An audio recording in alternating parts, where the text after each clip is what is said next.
China, mga sangkay, meron pong babala ngayon sa Pilipinas. Gaano nga ba kadelikado ang babala ngayon ng bansang ito?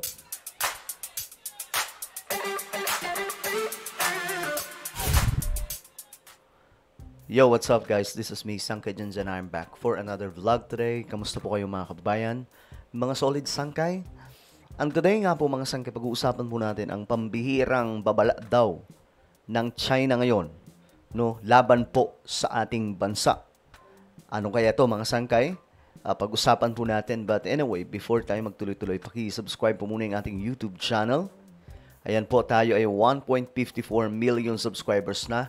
Paangat po tayo ng paangat. Kaya naman kung hindi ka po nakakapag-subscribe at gusto mong mapabilang sa dumaraming mga solid sangkay, makikita nyo po yung subscribe button sa baba ng video na to. I-click nyo lamang po yung subscribe, i-click ang bell, at i-click nyo po yung all.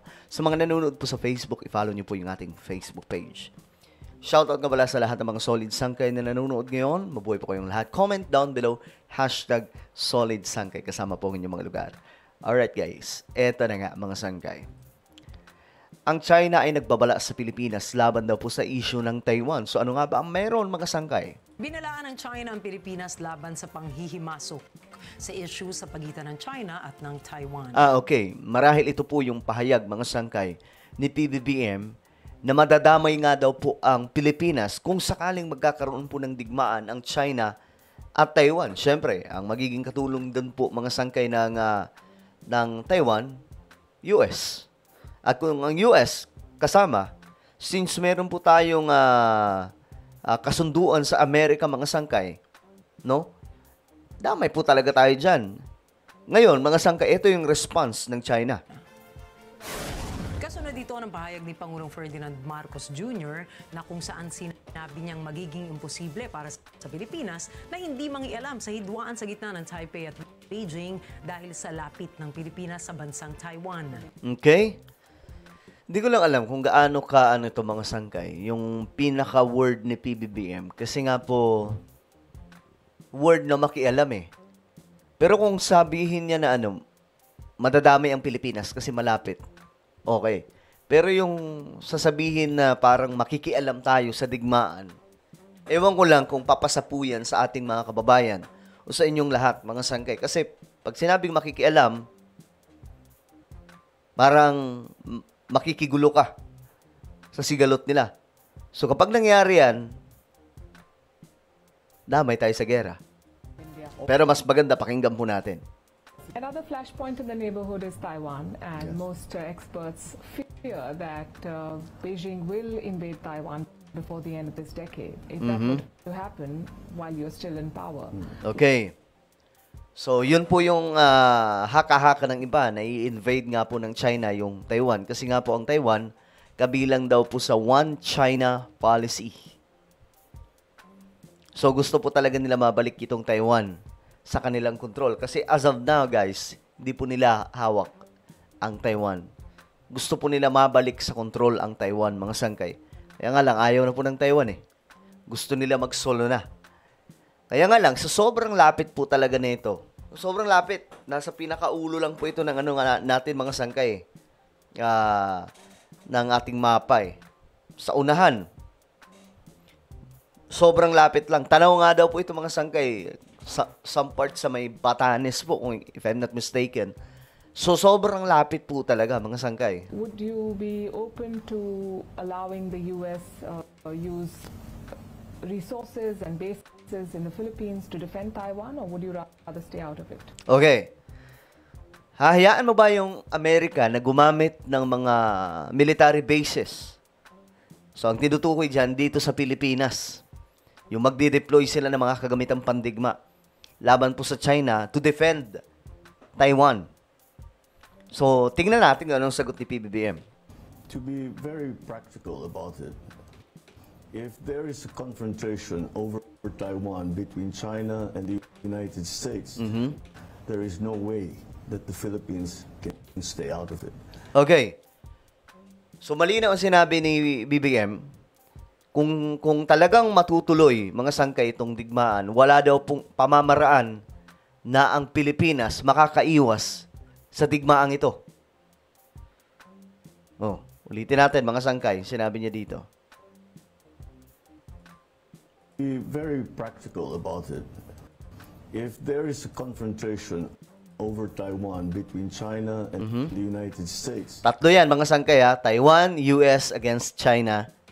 there is no way Walang pamamaraan, mga sangkay, that the Philippines can stay out of it. para makaiwas ang Pilipinas. Simply because of our physical geographic location.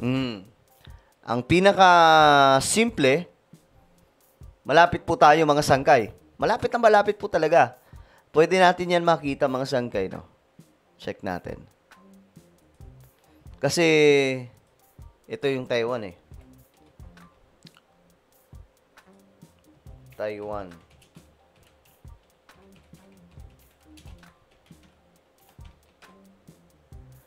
Sobrang lapit lang po talaga niya. Ayan. Ito lang, mga sangkay, oh. Sobrang lapit lang po niyan. Ito, mas malinaw. Ayan. So, ito lang po, mga sangkay. Ito yung China, Taiwan, Philippines. So, napakalapit. Ayan, oh.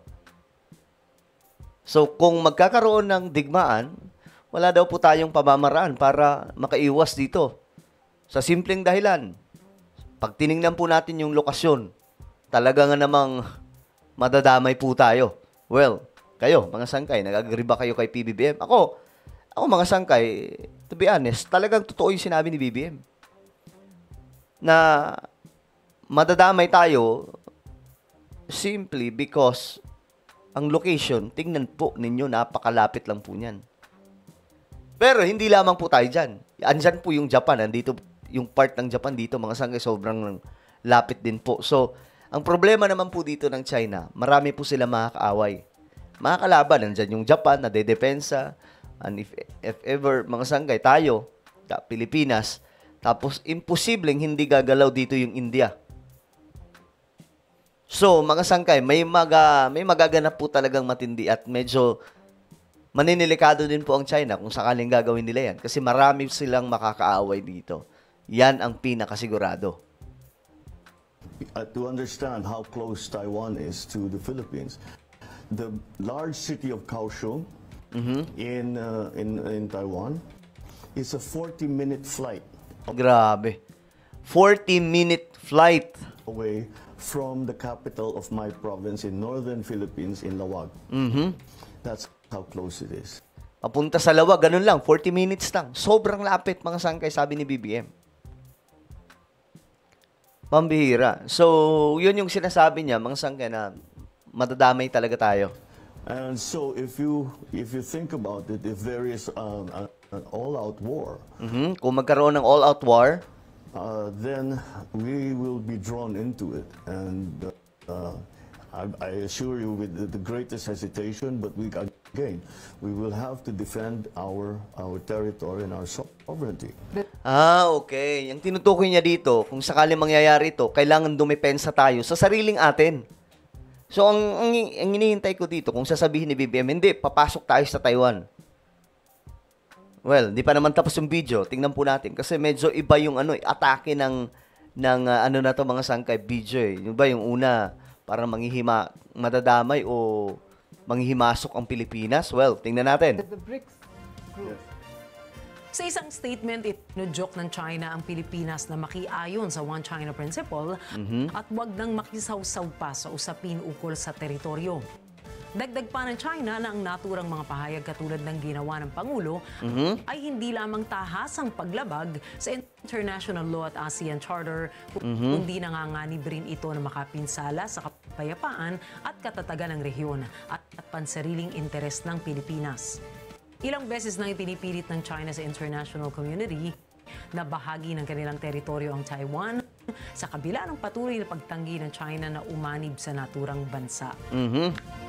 Pero wala pala talagang sinabi si BBM dito kasi yung atake nila dito, pakinggan nyo. Walaan ng China ang Pilipinas laban sa panghihimasok sa issue sa pagitan ng China at ng Taiwan. Pakinggan nyo ha. Kasunod dito ng pahayag ni Pangulong Ferdinand Marcos Jr. na kung saan sinabi niyang magiging imposible para sa Pilipinas na hindi mangialam sa hidwaan sa gitna ng Taipei at Beijing dahil sa lapit paglapit ng Pilipinas sa bansang Taiwan. Wala, hindi niya sinabing mangialam. Mali din yung pagkakaano ng reporter, mga sangkay. Walang sinabi si BBM na mangingialam eh. Ang sabi lang niya, napaka-imposibleng makaiwas kasi napakalapit natin. Pero hindi niya sinabing napaka-imposible na hindi tayo mangialam. Kasi pag sinabi mo mangingialam, pupuntahan mo yung Taiwan, magdadala ka ng mga sundalo, magde-deploy ka doon. Yun yung pangingialam. Pero yung sabi ni BBM, napaka-imposibleng makaiwas, lalong-lalo na pag all-out war. Kailangan nating depensahan ang sariling bansa natin, ang sariling teritoryo natin. Hindi niya sinabing, kailangan nating depensahan yung Taiwan. 'Di ba? Medyo ano lang, mga sangkay yung reporter. Iba lang yung atake. Di ko alam kung nagkamali lang ng banggit, mga sangkay. Well, ano sa tingin nyo? Ang opinion nyo, mahalaga. Comment down below, mga sangkay. Mayroon po tayong YouTube channel, Sangkay Revelation. Hanapin nyo po ito sa YouTube ngayon din. Kapag nakita nyo na, i-click nyo po yung subscribe, i-click ang bell, at i-click nyo po yung all. Ako na po ay magpapaalam. Mag-iingat pong lahat. God bless everyone.